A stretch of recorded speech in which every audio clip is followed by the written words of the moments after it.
Today I'll be comparing two wide-angle pancake lenses in the same price range, the Viltrox 28mm f4.5 and the 7Artisans 18mm f5.6.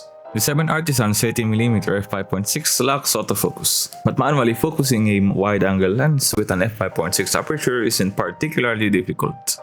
The lens feels sturdy and well-built, primarily made of metal, and has a decent weight of 146 grams. The main advantage of this lens is its wider focal length, allowing for a broader field of view. It also features a filter thread, which adds more versatility for using ND or polarizing filters. On the other hand, the Viltrox 28mm f4.5 is significantly lighter, weighing around 60 grams and is constructed from plastic. But it lacks both a filter thread and a manual focusing ring, as it relies solely on autofocus. Additionally, the internal glass elements tend to move back and forth, so placing the lens down without a cap could lead to scratches. In terms of size, the Viltrox 28mm is much shorter, resembling a camera body cap rather than a traditional lens. In contrast, the 7Artisans 18mm is larger, but still compact, looking more like a shorter version of Canon's 50mm f1.8. For image testing, I ensured that the 7Artisans 18mm was properly focused. Both lenses produce sharp images in the center, though the 7Artisans 18mm appears to have slightly more sharpness overall. However, in the corners, the 7Artisans suffers from purple chromatic aberration and noticeable distortion.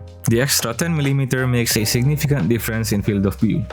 Here's a photo taken with a 28mm, and here is one with the 18mm for comparison. Manually focusing can be a bit tricky, but with a wide-angle lens like this, you'll likely be using it for landscape shots at infinity focus most of the time. Plus, features like focus peaking or zoom assist make fine-tuning your focus much easier. Personally, I'd use both lenses for different situations. The 18mm would be my go-to for landscape and wide shots.